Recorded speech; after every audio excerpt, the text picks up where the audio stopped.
और आज मैं जिस चैप्टर को आपको एक्सप्लेन करने जा रहा हूँ उसके बुक का नाम है लैंडमार्क इंटीग्रेटेड सोशल साइंसेज। क्या नाम है उसका? Landmark integrated social sciences. और उसके हिस्ट्री का जो चैप्टर नंबर जो 12 है आपका, the nationalist movement. Landmark book का जो चैप्टर नंबर 12 है, द नेशनलिस्ट मूवमेंट, आज हम उसके बारे में आपको उसके हम फुल डिटेल में एक्सप्लेनेशन आपको मैं करने जा रहा हूँ। आपके बुक का सबसे पहला हेडिंग क्या है? Rise of nationalism. तो बच्चों तुम्हें मैं सबसे पहले बता दूं कि नेशनलिज्म क्या होता है। नेशनलिज्म को हिंदी में राष्ट्रवाद कहते हैं। ठीक है, अब राष्ट्रवाद क्या है? तो हुआ ये कि आपकी बुक में जो कहानी बता रहा है ना, वो शुरू होता है 1857 से। कब से शुरू होता है? 1857 से। और 1857 में भारतीय इंडियन हिस्ट्री में एक बहुत ही इंपॉर्टेंट इंसिडेंट हुआ था। उस इंसिडेंट का नाम क्या था? First Indian revolt, first Indian freedom revolt. ठीक है, इंडिया को फ्री कराने के लिए सबसे पहला जो रिवोल्ट हुआ था, जो क्रांति हुई थी, ठीक है, जो रेवोल्यूशन हुआ था वो रेवोल्यूशन। लेकिन जो ब्रिटिश इतिहासकार हैं, जिन्होंने ब्रिटेन वासियों ने जिन्होंने इतिहास लिखा, उन्होंने हमको कमतर दिखाने के लिए इसको रिवोल्ट कह दिया कि ये तो बस एक विद्रोह था। हालांकि वो विद्रोह नहीं था, वो पहला जो है कि कंबाइन एफर्ट था भारत को अंग्रेजों के दास्ता से मुक्त कराने के लिए। तो 1857 में जब ये रेवोल्यूशन हुआ तो उसमें कुछ कमियां रह गई थी। तो हमारे जो उस समय के लीडर थे, उन्होंने कमियों को फाइंड आउट किया और ये जाना कि सबके कोऑपरेशन के बिना हम ये काम नहीं कर सकते। उसमें बहुत से प्रिंसली स्टेट ऐसे थे जिन्होंने अंग्रेजों का साथ दिया था, भारतीयों का साथ उन्होंने नहीं दिया था। उसमें प्रमुख रूप से आपके कौन थे? तो ग्वालियर के सिंधिया घराने के लोग थे और इंदौर के होलकर थे। ऐसे बहुत से लोग थे जिन्होंने अंग्रेजों का साथ दिया था और हिंदुस्तानी सिपाहियों का साथ उस समय नहीं दिया। नतीजा ये रहा कि हमारा जो इंडिया, जो हमारा जो कंट्री इंडिया है, वो फ्रीडम नहीं ले पाया। नहीं तो 1857 में ही, 1857 में ही हमको फ्रीडम मिल गई होती। यूनाइटेड एफर्ट नहीं था। उसके बाद से धीरे धीरे लोगों ने ये सोचा कि एक मेन मोटो बनाना होगा। ठीक है, कई लोग आएंगे तो किसके अंडर आएंगे? जब तक हम लोग बटे होंगे और हमारी टेरिटरी एक नहीं होगी, हमारा क्षेत्र एक नहीं होगा, कोई यूनाइट हम एफर्ट नहीं करेंगे, तब तक सारे लोग एक साथ नहीं आएंगे। और एक साथ कब आएंगे वो? जब नेशनलिज्म आएगा। तो कहने का मतलब ये है कि हमारी जो रियासतें थी, हमारा जो क्षेत्र था, हमारा जो एरिया था, वो अलग अलग बंटा हुआ था। गुजरात के राजा अलग थे, मुंबई के राजा अलग थे। ठीक है, हर 50-50, 100-100, 200-100 किलोमीटर पे एक नया राजा होता था, एक नई रियासत होती थी। तो इसलिए वो एक नहीं हो पाते थे क्योंकि उनके सबके अपने अपने स्वार्थ होते थे, सबके अपने अपने एजेंडा होते थे और सबका एजेंडा एक साथ फिर बैठता नहीं था। तो उन्होंने ये काम किया कि एक कॉन्सेप्ट बनाया कि हम क्या हैं? तो हम एक नेशन हैं, हम एक देश हैं। ठीक है, हमको अपने अपने आप को फ्री नहीं कराना है, हमको हमको पूरे भारत को फ्री कराना है। तो एक राष्ट्रवाद की भावना भरी गई, यानी कि हमारा जो जीवन है, जब ये जमीन नहीं रहेगी, जब हमारा क्षेत्र नहीं रहेगा, जब हमारा पूरा विशाल देश नहीं रहेगा, तो हम रह के क्या करेंगे? ठीक है, तो उसी समय जो है कि भारत माता का कॉन्सेप्ट निकाला गया और लोगों में एक उम्मीद भरी गई, एक होप भरा गया। और उम्मीद और वो होप क्या था? देश है, देश रहेगा तो हम रहेंगे, हमारी जमीन रहेगी। जमीन को माँ कहा जाने लगा, भारत माता कहा जाने लगा कि हमारी जमीन है, हमारी माँ है, ये हमें अन्न पैदा करके देती है। तो जब यही गुलाम रहेगी तो हम लोग काहे का फ्री रहेंगे भाई? हम लोग भी गुलाम रहेंगे। तो ये उनमें जो है कि उभरा गया।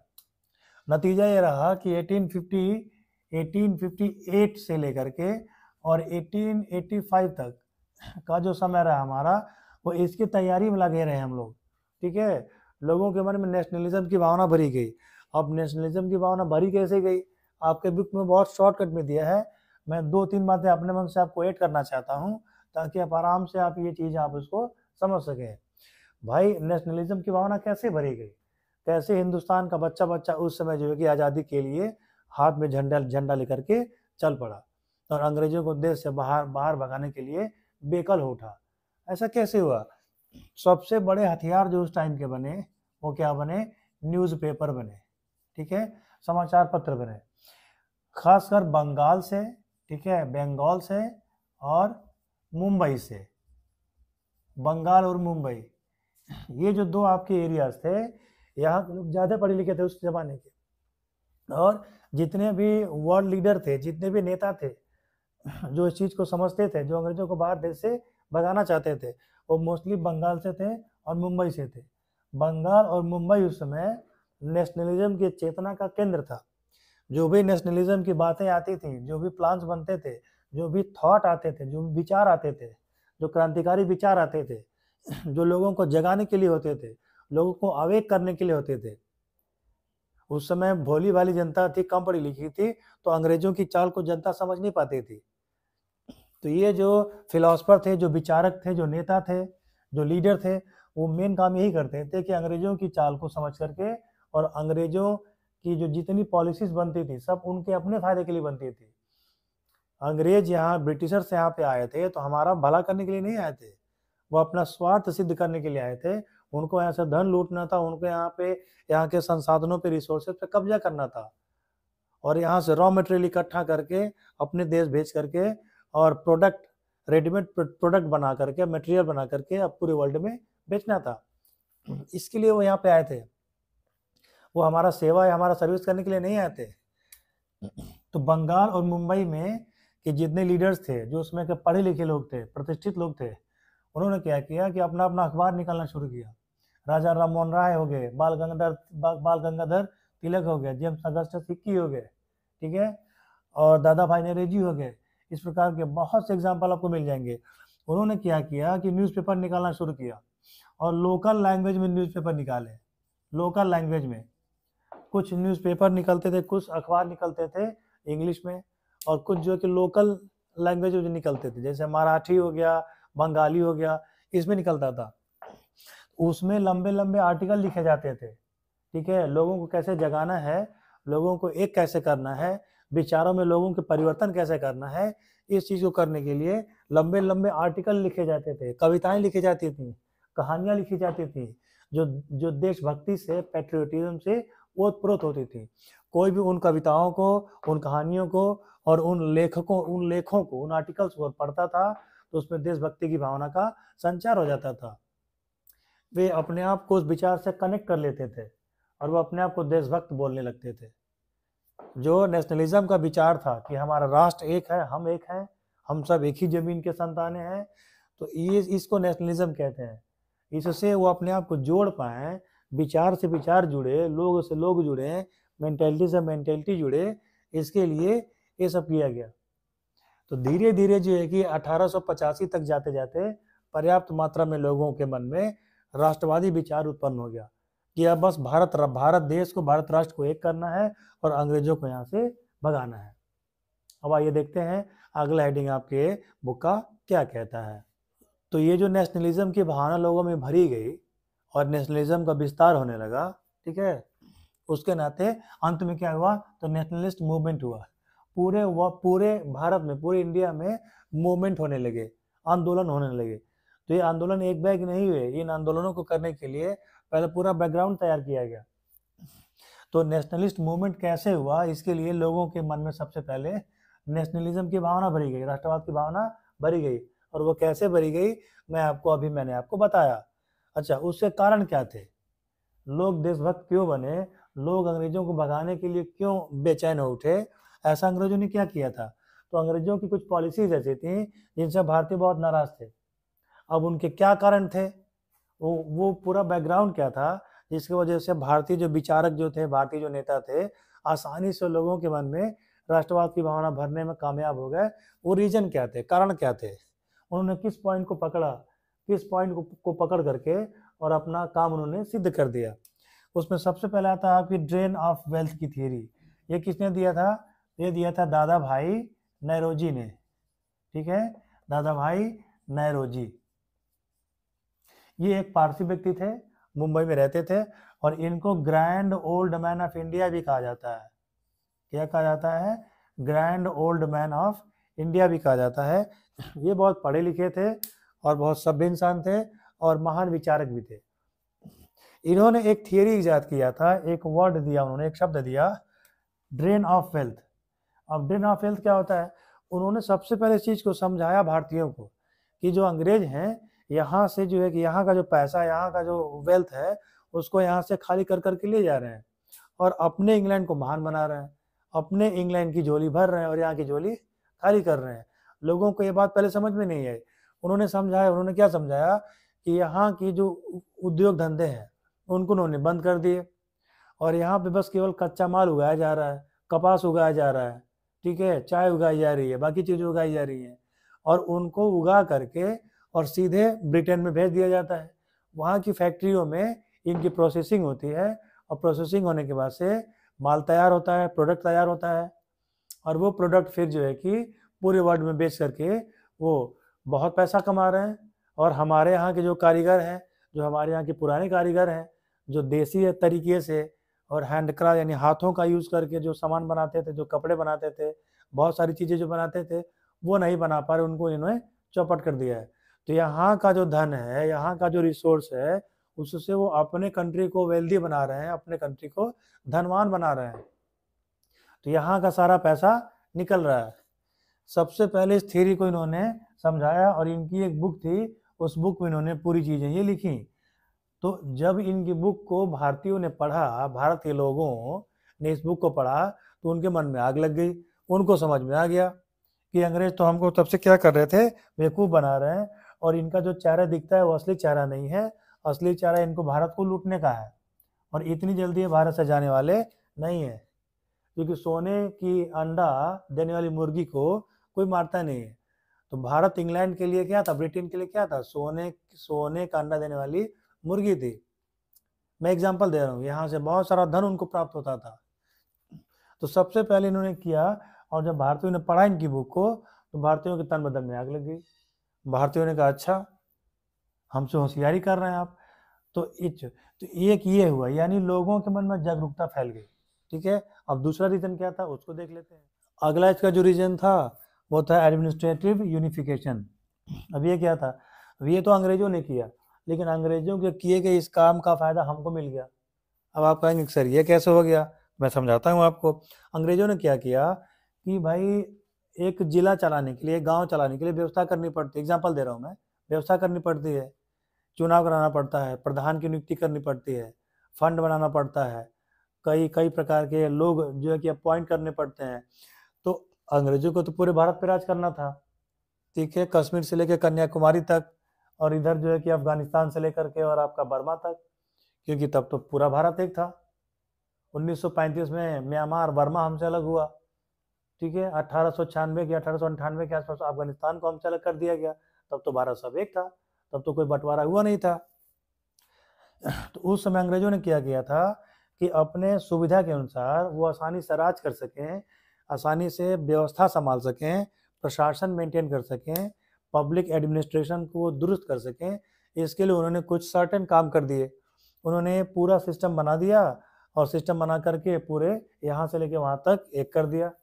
एक करने का मतलब एक उन्होंने यूनिफॉर्म लॉ कोड बनाया था, उसी कोड एंड कंडक्ट के अंतर्गत वो चीज़ चलती थी।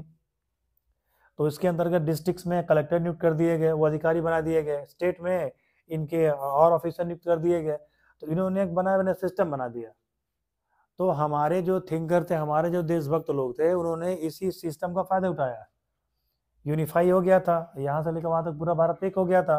तो अब उनके मन में ये डालना था कि ये देश हमारा है और अंग्रेज हमारे दुश्मन हैं और बाहर से आकर के हम पे राज कर रहे हैं, हम पे दौर जमा रहे हैं।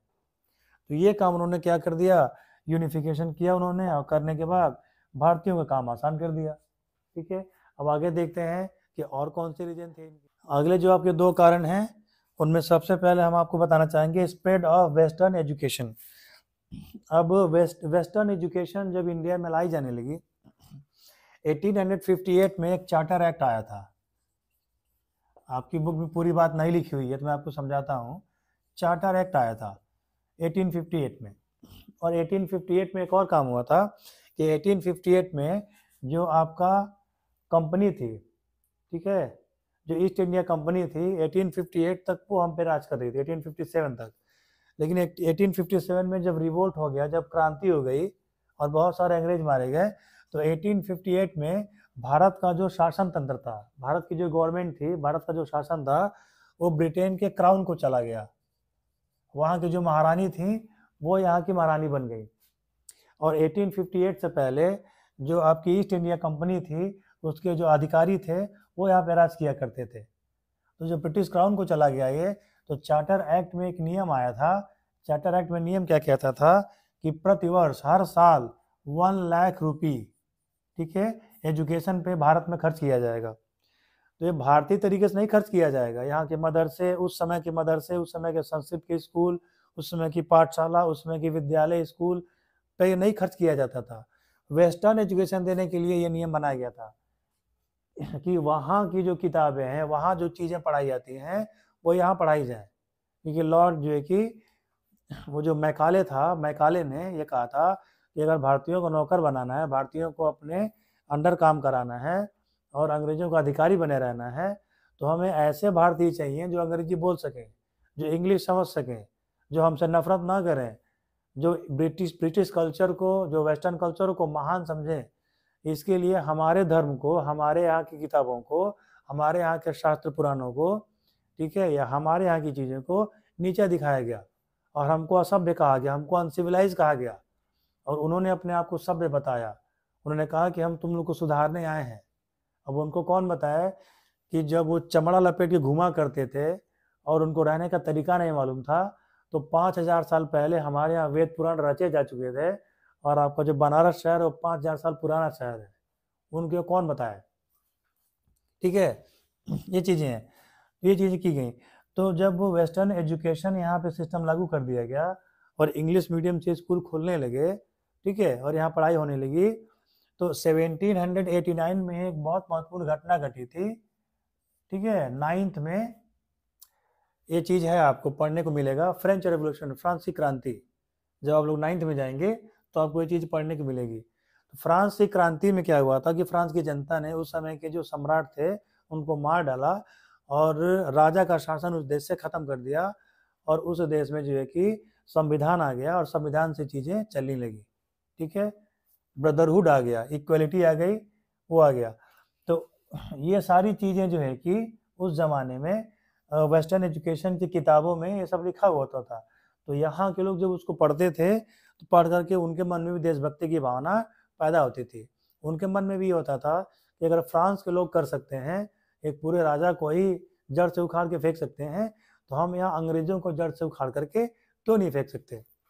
तो वेस्टर्न एजुकेशन जब यहाँ के लोगों को मिलने लगी तो वो जो बाहर देश में विदेश में क्या हो रहा है उसका उनको अंदाज़ा लगने लगा और एक उनको आइडिया मिल गया और उसी आइडिया के चलते उन्होंने अपना काम किया। उसके वजह से क्या है, सोशल अवेकनिंग, यानी सामाजिक स्तर पे लोगों को जगाना, इसके बाद से ये काम हुआ।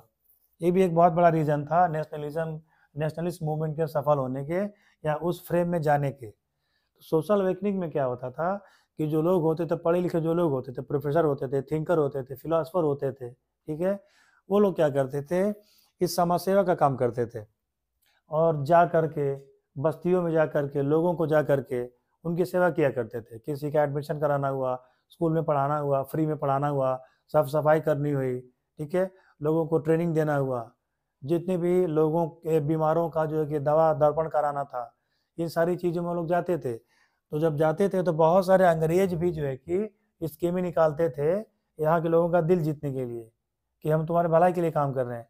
ये जब वहाँ जाते थे तो जा करके उनको अपनी चीज़ें बताते थे, देश में क्या चल रहा है, क्या नहीं चल रहा है, अंग्रेज हम पे अत्याचार कैसे कर रहे हैं, अंग्रेजों ने धीरे धीरे पूरे भारत को टेक ओवर कैसे कर लिया, ये सारी चीज़ें वो जा करके बताते थे। तो इससे लोगों में जागरूकता फैलती थी और अंग्रेजों का असली चेहरा जो था वो लोगों के बीच में आता था।